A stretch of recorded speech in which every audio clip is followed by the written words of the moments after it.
Get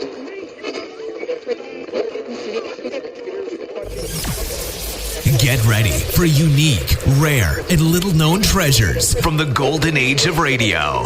You're listening to The Amazing World of Radio with Adam Graham. We are continuing with the Summer of Robert Louis Stevenson, which was voted on by our Patreon supporters at patreon.greatdetectives.net. And today we're bringing you an adaptation of one of Stevenson's earliest stories. This was broadcast on the Family Theater from January 25th, 1950. Here is Lodging for the Night. Family Theater presents Dan Duryea, Robert Alda, and Ona Munson.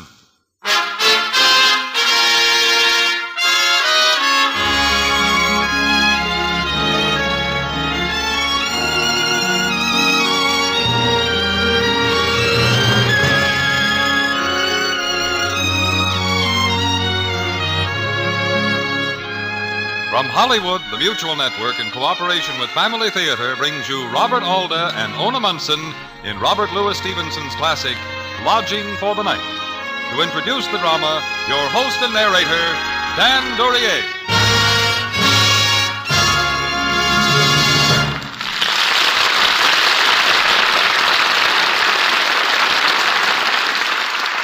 Thank you, Gene Baker. Tonight, Family Theater tells a story by Robert Louis Stevenson called Lodging for the Night.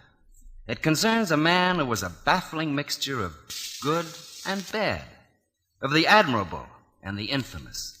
He was a brilliant student and a common thief. He was a great poet whose verses are still loved today, and a rogue who was constantly in trouble with the police. This man was Francois Villon. And our story this evening is about one night in his life, a winter night. For the poor people of 15th-century Paris, a night cold beyond belief.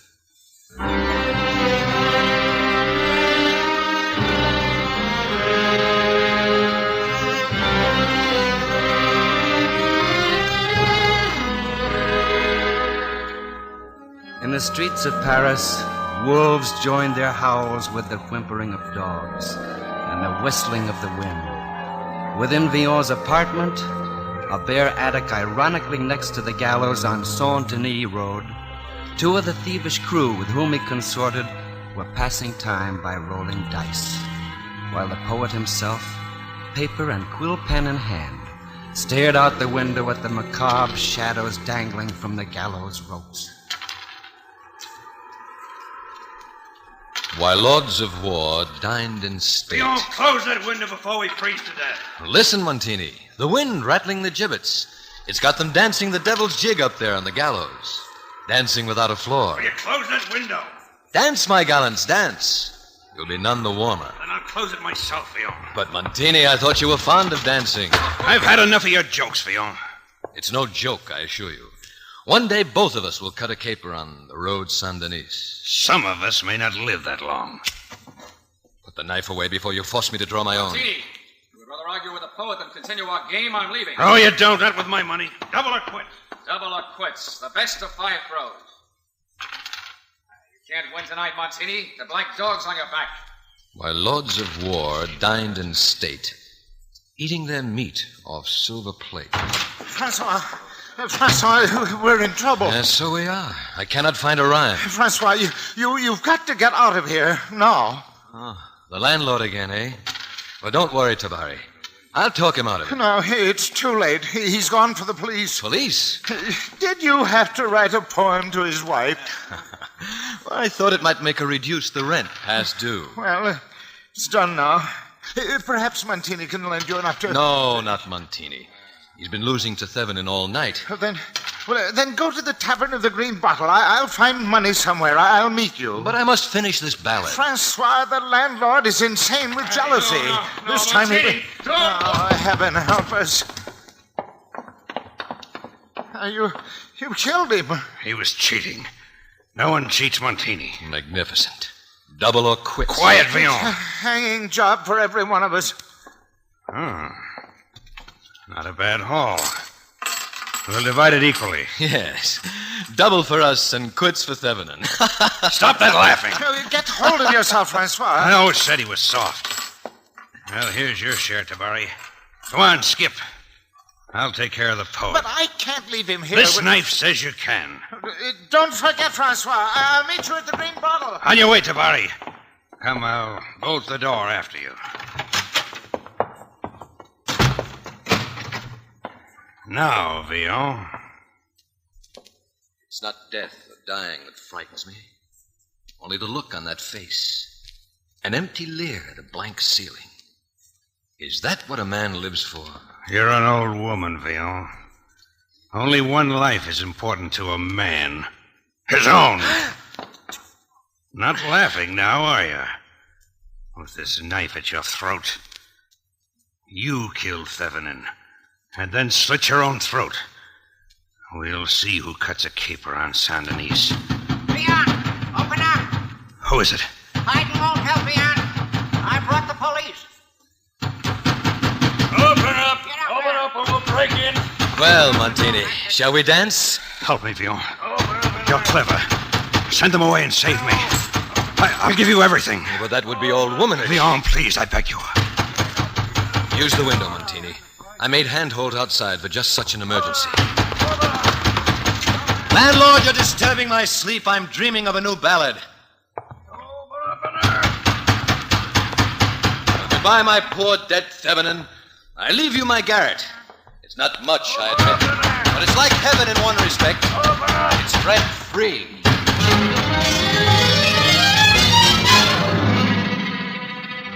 So once again, Francois Villon was sought by the police, this time for a crime of which he was innocent.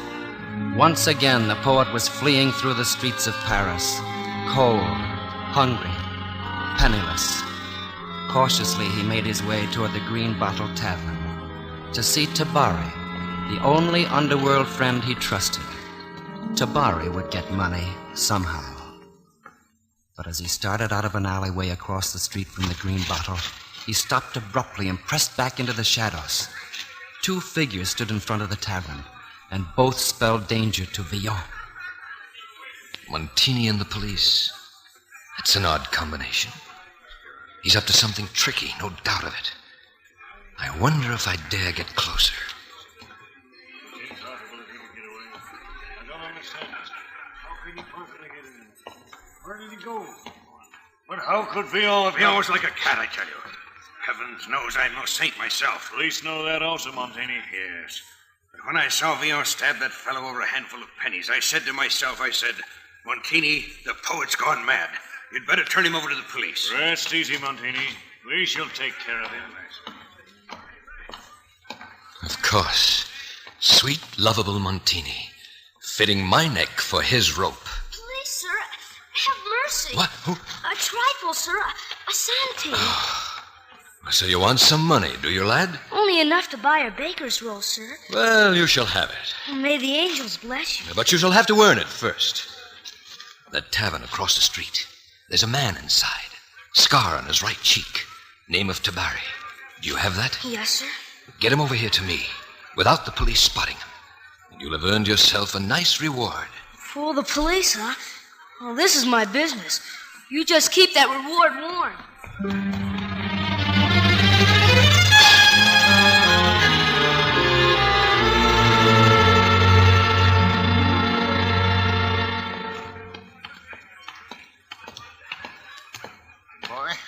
You're sure it was me he wanted?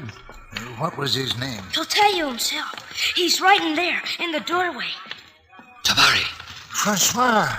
Oh, thank heaven. The police is still in front of the cafe. I took him the back way. Nice work, lad. I'll take my reward. In a moment. Let me finish with my friend first. Did you get your hands on any money, Tabari? Not a sou. What about Montini? He said he would take care of you. He did. He has the police after me for Thevenin's murder. What? Look over there, front of the tavern. What? Why, that dirty weasel. We'll have to teach him. But right now, Tabari, I have a more pressing problem. A place to hide. And for that, I'll need money. Yeah, but everybody in Paris knows Villon the poet. No public place would be safe. Where, then? Well, some friend. Villon. Perhaps Some girl who loves you. There was one once. Then go to her. But that was some time ago. It's dead. Bring it to life, Villon, if only for tonight. Oh, you give me too much credit. You are a poet, aren't you? Go to her, Francois. Then perhaps by tomorrow I'll have some money. Monsieur, I cannot wait all night. What of my reward? Well, here it is, my lad, in the form of a priceless couplet by Francois Villon.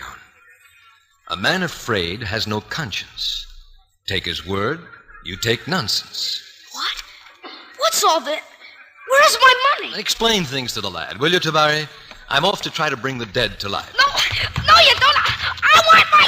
Go on, Francois. I'll manage him until tomorrow. Until tomorrow, Tabari. Believe! Hurry, goes after him! All be all! Down that alleyway.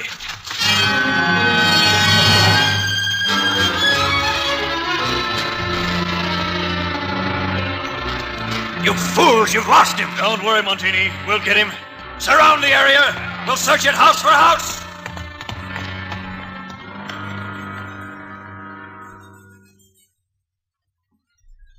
Gallows is hungry tonight, Francois. We had better be most persuasive with Milady Catherine.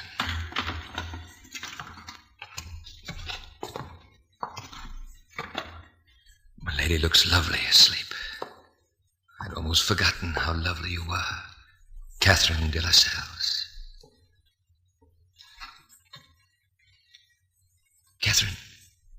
Catherine, open your eyes. It's Francois. Let me sleep. Let me... Francois. My Francois. Yes, you're Francois, who needs your help, but deserves only your hatred. No, Francois, no. I never did. I don't know. Oh, you know that. Catherine, I know I have no right to ask anything from you, but you're in trouble. Where else would you come? It's wrong for me to burden you. Tell me. I'm wanted for murder.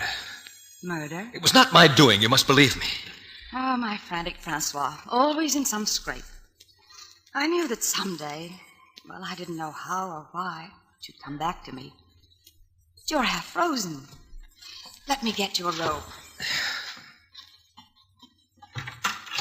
Do you know, Francois, in a way you never left me. Whenever a new poem of yours was printed, I ran out to fetch the first copy. And when I read your ballads, I knew exactly what you were doing and how you were feeling and thinking. You see, you're the one who's been cheated these last 2 years. I do see. I've always seen. Here, my darling. Put this robe around you. Yes, that is better. Oh, Francois, did you really think it was so easy to kill my love? Not easy, but better for you. You sound like my father. My daughter, the noble Catherine de la Salles, must not throw away her life on a scapegrace poet. All the same, it's true. Oh, it is not true. Listen to me. Just yesterday, Father flew into a rage. He called me obstinate, silly, romantic. And to soothe him, I permitted the announcement of my betrothal to the Prince de Guermantes. So you did relent. For a moment, I was weak. Oh, I thought I'd make another kind of life for the prince. Until you came back tonight. Now I know that nothing can take you away again. No, Catherine, no. I never should have come here. Oh, Francois, it was meant to be this way. I'll hide you here for the night. And then in the morning we'll slip away together. Past the danger, past all... Your father is right. You are a silly, romantic little girl. And a happy one. Wake up, Catherine. You really think I'm here because I needed your help? I came to amuse myself, to pass a vacant hour. Francois, you're lying. Am I? Why do you think I left you 2 years ago? Why, the last thing in the world I want is to spend the rest of my life listening to your banalities. No. Oh, Francois, what you're saying, it can't be true. How gullible you are, my dear. Why, I'm no more wanted for murder than St. Oliver. Oh, I hate you. Oh, go away. Go away. Goodbye, Catherine. And thank you for an amusing evening. Give the Prince de Guermantes my condolences.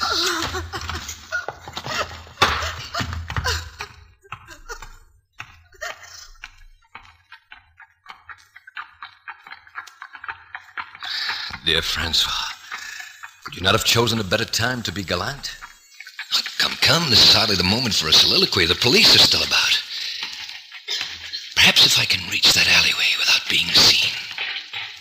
Perhaps. Story of my life, a continuous succession of perhaps and mishaps.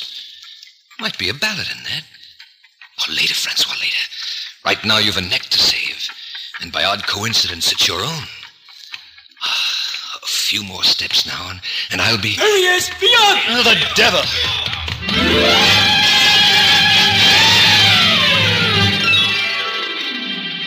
Again the chase began, through back alleys and across private gardens, down dark, deserted streets and over stone fences.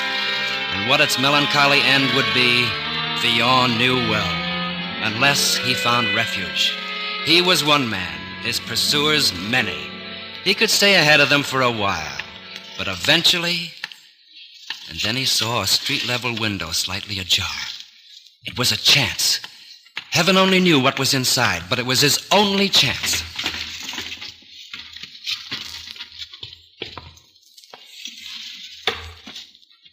There is only one way to go now, Francois. Forward. Into the apartment.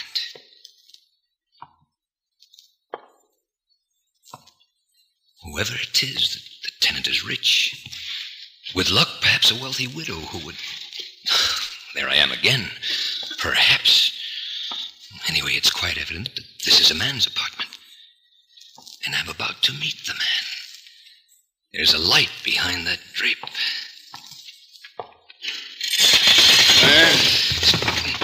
Let your knife be, sir. Do me no harm and I'll do you none. I have more reason. You are the trespasser. Only by necessity. You are alone? I was. I happen to be in some difficulty. Should that concern me? Well, of course. You see, I'm the greatest poet in France. Indeed. No, I'm the greatest poet in all the world. And you, sir? I am the greatest general in... Well, I'm afraid I can only claim France. After what the English did to me at Orly. I forgive you. Ah, I see you have a fire. May I ask, poet, is it your habit to visit strangers in the middle of the night and through their windows? I am wanted by the police for a murder I did not commit. I have an assault team in my pocket, nowhere to hide. I hope you have as good a reason for not being in bed. I leave it to you. These toy soldiers on my desk are no old man's fancy. Within the hour, I must decide whether France is to have war or peace. Is that reason enough? I suppose it is. The king's messenger is coming here for my answer. Here? Oh, come. If I were trying to trap you, I would not have told you he was coming. And the police? Do you intend calling them? Let us wait and see. They may try to summon the police, and you may try to murder me. That seems fair enough, I'd say. Oh, by the way, I am Angara de la Fécule, Signor de Bristol, and His Majesty's Chief of Staff. Young man, who may you be? I am called Francois Villon, a poor master of the arts of the University of Paris. I know a little of Latin and a great deal about lockpicking. And by the way, I am very fond of wine. May I? Oh, please do. My thanks. Some for you? Oh, thank you. I think I could almost do without the necessities of life, if I could have the luxuries. Your very obsequious servant, my lord. No servant of mine. My guest for this evening. No more. It's rude for you to stare, my lord. Do you find something odd about me? For a brief moment, Villon. I thought perhaps your arrival tonight was a well-timed blessing. That from you I could obtain an idea of the people's feelings about war or peace. But no. You are not representative of the good people of France. You're mistaken. Not about me, but about yourself. You don't want to know the people's feelings. You were merely glad of a chance to delay making your inevitable decision. Why, how dare you? As to how the people do feel, why, they're cold and hungry and miserable. And war would worsen their lot. It always has. And now that I've told you, my lord, does it make any difference to you? Or to you, Mr. Lockpicker? It is ridiculous for you to take on pious airs about the people with me. You, a thief? Yes, a thief. But in war, you soldiers call it foraging. And you make a virtue of it. That English bow on the wall, for example. Or these foreign goblets. Golden, no less. I'm sure you call them trophies. But if they were found on me, they'd be called stolen goods. I took these goblets in the course of battle. Exactly what I meant. The wars are the field of honor. Do you compare a soldier to a brigand? Personally, I don't know. But I'm sure the farmer prefers the thief who silently steals a couple of his mutton chops to the army which arrives blowing gloriously on a trumpet and takes away the whole sheep. I'm sorry for you, young man. I hope you may still repent and change. There are few people more given to repentance than Francois Villon. As for change, my lord, let someone change my circumstances. A man must continue to eat, if it were only that he may continue to repent. Villon, your mouth is full of subtleties, and the devil has led you far astray. Now listen to me. The devil is only a very weak spirit before God's truth, and his subtleties vanish at a word of true honor, like darkness at morning. I learned long ago that a gentleman should live gallantly and lovingly to God and the king and his lady. But you are attending to the little ones and have totally forgotten the great and real ones, like a man doctoring a toothache on Judgment Day. That is why you are wretched. You have no values, no sense of honor, and may God have mercy on your soul. So you think I have no sense of honor? I'm poor enough, heaven knows. But I don't go about the world making wars for golden goblets. I don't murder tens of thousands for some piece of land that belongs to others, and then parade around as if I had done a great thing for my country. Stop, Villon. Oh, no, you'll hear me out, my lord. Yes, at the expense of your sermonizing, you'll hear me out. I'm a thief. But I would have you know I have a sense of honor of my own, better than yours, though I don't prate about it as if it were a miracle to have any. Look at your gold goblets. And see this knife in my belt? What did I have to do but jerk my elbow? And here you would have been with cold steel in your middle. And there would have been I, skipping in the streets with an armful of gold cups. But I scorned the action. There are your goblets, as safe as in a church. And there you are with your heart ticking as good as ever. And here am I, ready to go out as poor as I came in. And you think I have no sense of honor. You are a rogue, Villon. A contemptible, useless, black-hearted rogue. You are a... Who's that? Enter. The door is open. Tell me, are you going to turn me in? Captain Guitry of the Guard, sir, reporting to carry a message to the king. Yes. Tell His Majesty I have divided the night between planning a brilliant campaign with these toy soldiers and contemplating the misery of our ruined country. And that finally, I have decided for peace. Yes, my general. That is all. Oh, Captain. My lord? That vagabond over by the fire. Do you know who he is? No, sir, I do not. But I'll tell you. Don't forget to add, my lord, the greatest poet in the world. Well, never mind his name. He's a scoundrel who deserves to be hanged. Now, off with you, Captain. The king is waiting. Yes, sir. I want you to know, Villon, it is only because I despise you that I spared your life. Thank you anyway, my lord. But tell me, if I should ask what made you decide for peace... You had better go now. Yes, I suppose so. Oh, I doubt it very much, Villon. I pray that somehow tonight may have enriched your meager soul. Be encouraged, General. My thanks for the wine. God pity you.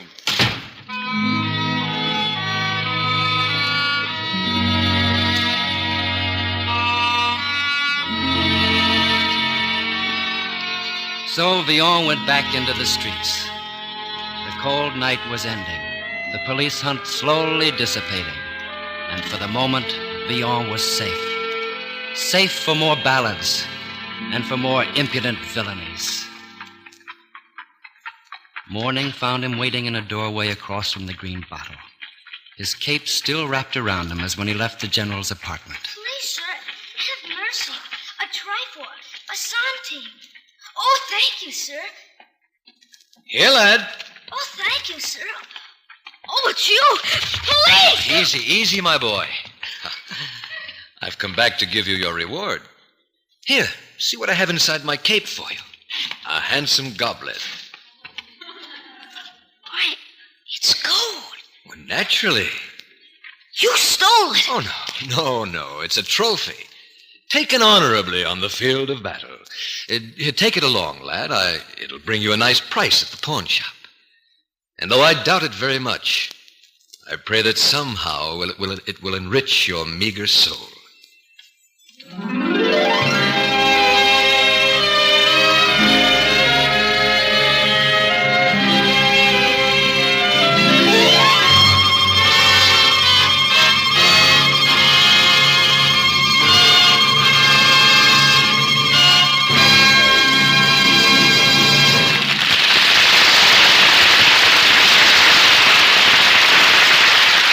This is Dan Duryea again.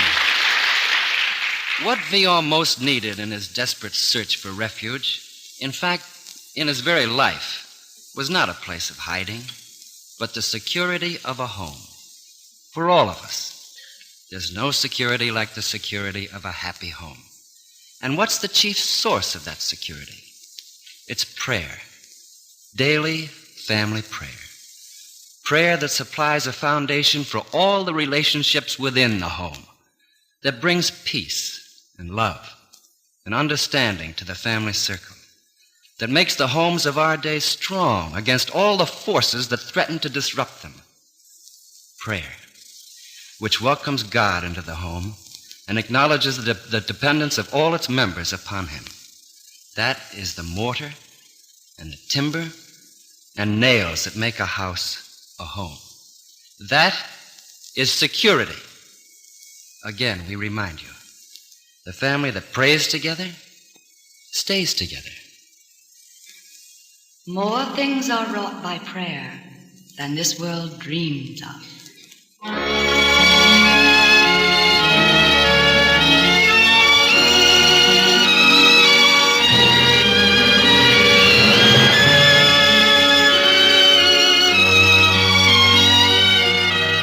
From Hollywood, Family Theater has brought you Robert Alda and Ona Munson in Lodging for the Night, with Dan Duryea as your host and narrator.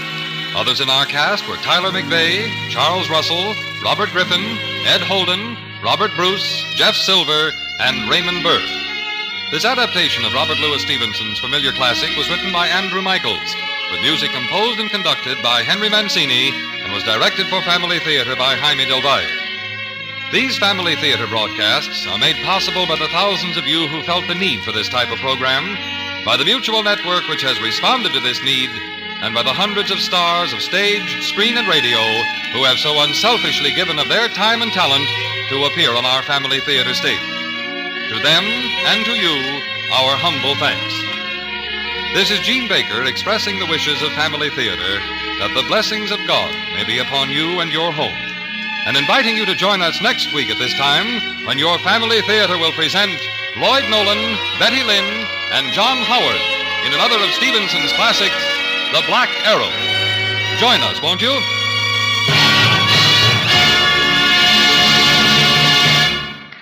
This is the world's largest network, the Mutual Broadcasting System.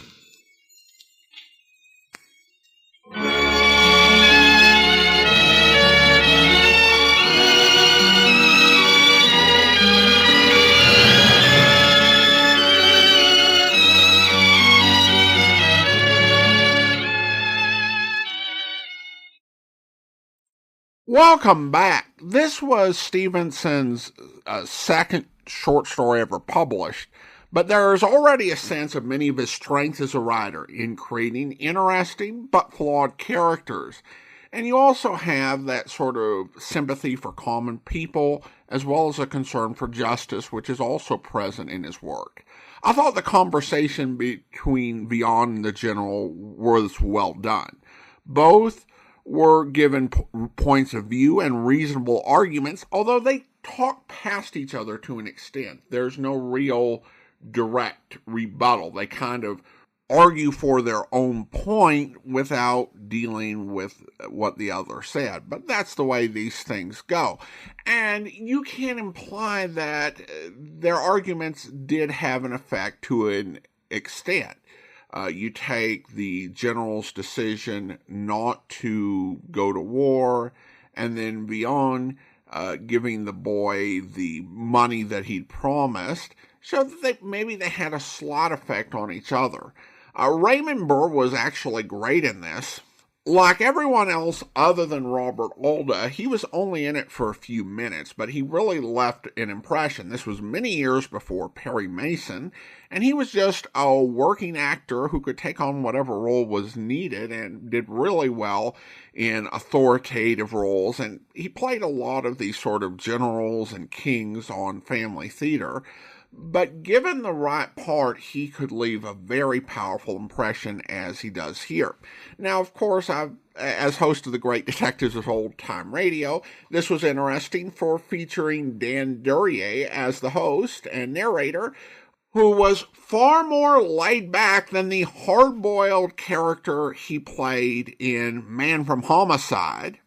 And then you had Charles Russell, and I believe he was the soldier who came in towards the end, and this was right after he had left Johnny Dollar. And in terms of Russell's acting career, he had a couple of appearances as a guest actor in January of 1950 before essentially leaving acting to begin to work behind the camera as a producer, which would become the rest of his career in the entertainment industry.